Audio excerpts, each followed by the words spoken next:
तो दोस्तों शुरू करते हैं आज की न्यूज। पहली खबर आ रही है भारत के इलेक्ट्रॉनिक्स एक्सपोर्ट से रिलेटेड, जहां पर पिछले साल हमने 2 लाख करोड़ का आंकड़ा पार कर लिया है। तो यहाँ पर ये मेनली मोबाइल फोन एक्सपोर्ट्स की मैं यहाँ पे बात कर रहा हूँ और ये अराउंड 54% का इंक्रीज है उसके पहले फाइनेंशियल के कंपैरिजन में। अनोखी बात ये है कि इन 2 लाख करोड़ में से तकरीबन 1.5 लाख करोड़ रुपीस अकेले आईफोन एक्सपोर्ट से हमने कमाए हैं। इसके अलावा सैमसंग ने भी बहुत सारे फोन एक्सपोर्ट किए हैं। और इंटरेस्टिंग बात यह है कि जो चाइनीज कंपनीज है, मोटरोला, वोपो, ईवो, शाओमी, इन्होंने भी भारत के अंदर से फोन एक्सपोर्ट करना शुरू कर दिए हैं। अभी नई स्कीम के अंतर्गत 22,000 करोड़ का और इंसेंटिव दिया जा रहा है इकोसिस्टम को। तो यहाँ पर देखते हैं किस तरीके से इस साल के आंकड़े आते हैं। ट्रम्प के जो टैरिफ्स वगैरह के चक्कर है उसके हिसाब से करंट कंडीशन तो दिख रही है भारत के फेवर में, लेकिन होगा क्या, बाबूगिरी में क्या होगा वो जो है हमें कुछ समय के बाद ही पता चलेगा। अगली खबर दोस्तों आ रही है विजिंजम इंटरनेशनल सी पोर्ट से रिलेटेड, जहां पर आज वेलकम किया गया है दुनिया का सबसे बड़ा eco friendly container ship MSC Turkey है। तो दोस्तों ये basically Mediterranean shipping company MC के द्वारा रन किया जा रहा था और ऑब्वियसली ये एक बहुत बड़ा शिप है। 399 मीटर्स के लेंथ का, 61 मीटर की इसकी विड्थ है और 33 मीटर की डेप्थ ये है,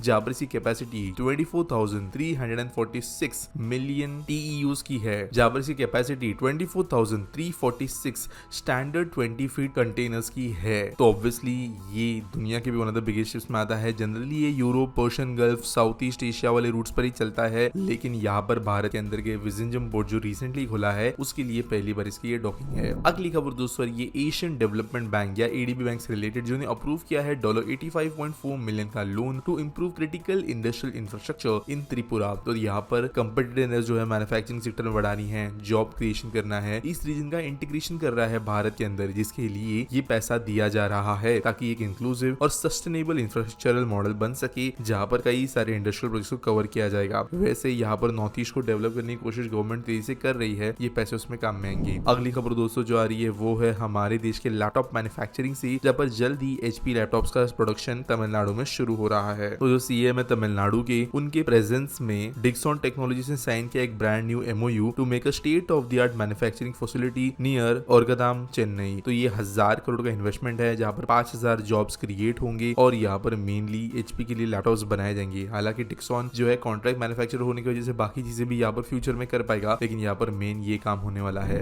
अगली खबर दोस्तों जा रही है वो है भारत के डिफेंस में साइन हुए एक बहुत इंपॉर्टेंट डील से रिलेटेड, जहां पर 64,000 करोड़ का 26 रफाल जेट्स खरीदने का डील हमने साइन करने के बहुत करीब लेकर आया है। तो दोस्तों हालांकि ये नंबर अभी भी बहुत कम है, हमारे जो फ्लाइंग कॉफिन्स है वो बहुत ज्यादा डेटेड हो गए हैं। तो यहाँ पर गवर्नमेंट को जल्दबाजी करनी चाहिए थी इन कॉन्ट्रैक्ट्स के अंदर, लेकिन जहां पर अभी काम हो रहा है वो फिर भी आप कह सकते हो पॉजिटिव खबर है। 22 सिंगल सीट जेट होंगे और 4 ट्विन सीटर जेट होंगे, जहां पर कुछ weapons, simulators, crew training, fire, performance based logistic support, ये सब चीजें भी पूरे के कॉन्ट्रैक्ट में इंक्लूड की जाएगी। इसके अलावा कुछ स्पेयर इक्विपमेंट वगैरह भी जो है वो इंक्लूड किया जाएगा। करंटली 18 रफाल जो है वो अंबाला, अशिमारा बेसिस के अंदर है और ये अभी एक एडिशनल होगा, जिनमें से कुछ नेवी को भी जाएंगे। अगली खबर दोस्तों जो आ रही है वो है हमारे बजट कैरियर इंडिगो से रिलेटेड, जिन्होंने एक बहुत ही अनोखा माइलस्टोन पार किया है और ये बन गई है दुनिया की सबसे ज्यादा वैल्यूएबल एयरलाइन, लेकिन ये बहुत छोटे पीरियड के लिए थी। तो करेंटली डेल्टा एयरलाइन से ये हल्का सा पीछे ही चल रही है और एक हल्का स्टॉक रैली इस कंपनी ने देखा था, जहां पर इसका market capitalisation around 2 lakh crore पे पहुंचा था, $23.3 बिलियन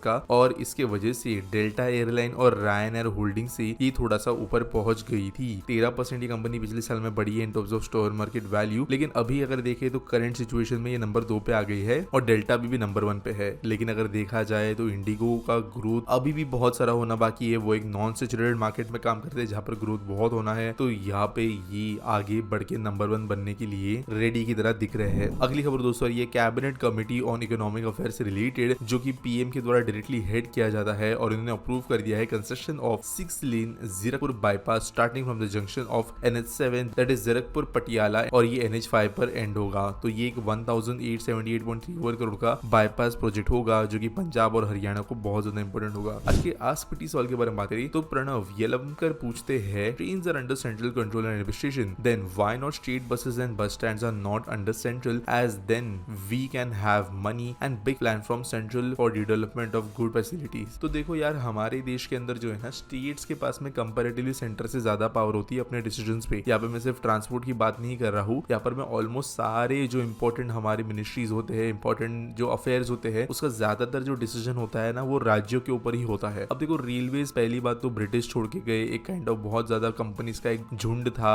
रेलवेज जो है इसके लिए हमें इंटीग्रेट करनी पड़ी एक सेंट्रल अथॉरिटी के अंदर। At the same time railways को अगर आप देखें तो वो मल्टी स्टेट क्रॉसिंग, जिसका इंफ्रा पूरे देश में फैला हुआ है, जिसके एम्प्लॉयज पूरे देश में फैले हुए हैं, इस तरीके की एंटिटी है। जबकि अगर हम बात करें बसेस की तो ये जनरली छोटे डिस्टेंसेस पे चलती है, 3 घंटे 4 घंटे 6 घंटे 5 घंटे के रूट पे, मैक्सिमम 10-12 घंटे के रूट पे ये चलती है। और चलती भी है अगर इंट्रा स्टेट तो फिर ये जाती है बॉर्डर रीजन्स के किसी बड़े शहर से दूसरे शहर के किसी कैपिटल वगैरह तक। जैसे आप पहुंचना शुरू करते हो बॉर्डर रीजन के आसपास, तब आपको दूसरे स्टेट्स की बसेस देखना शुरू करते हैं। और इसके वजह से ये बहुत ही ज्यादा एक लोकल इशू बनता है स्टेट्स का। और कहीं ना कहीं पे ये बात अभी अगर हम देखें तो वो राइट भी है। हालांकि सेंट्रल गवर्नमेंट कुछ गाइडलाइंस बनानी चाहिए, हो सकता है अगर वो सपोर्ट दे सके तो दे, लेकिन अगर पूरा सेंट्रल के पास में कंट्रोल आ गया ना बसेस का, तो ये जो बहुत एक लोकल सब्जेक्ट है इसका गलत इस्तेमाल हो सकता है, मैनिपुलेशन हो सकता है। जैसे कि फॉर एग्जांपल जिस स्टेट में सेंट्रल गवर्नमेंट की सरकार मैच नहीं होती वहां पे जो है कम चीजें दी जाए, जहाँ पे मैच होती है वहां पे अच्छी ज्यादा चीजें दी जाए, और ये ऑब्वियसली लोगों को नुकसान दिलाएगी। रेलवेज का भी एक एग्जांपल ऐसा देखने मिला था। फॉर एग्जांपल मुंबई की जो लोकल ट्रेन सिस्टम्स है ये सेंट्रल गवर्नमेंट की है, लेकिन क्योंकि मुंबई में इसकी इंपॉर्टेंस ज्यादा थी, ये एक लोकल इशू बड़ा था, तो बहुत दिक्कतें आई 2001-2 तक, जहां पर सेंट्रल गवर्नमेंट के भरोसे बैठना पड़ता था। जबकि मुंबई जो है मेगा अपग्रेड चाहती थी, स्टेशन चाहती थी, ट्रेन चाहती थी, ट्रैक्स चाहती थी, नए लाइन्स चाहती थी, सेंट्रल गवर्नमेंट भाव नहीं देता था। और 1960s-80s की ट्रेन पे मुंबई चलती रही 2001-2 तक। फाइनली जब एक अरेंजमेंट बनाकर 50-50 पैसा डिवाइड किया गया, एक स्टेट लेवल की भी बॉडी बनी जो चीजों को एग्जीक्यूट कर सकती है, जिसका नाम MRVC है, तब जाके उसके अंदर इंप्रूवमेंट देखने मिला। और बसेस को भी अगर हम देखें तो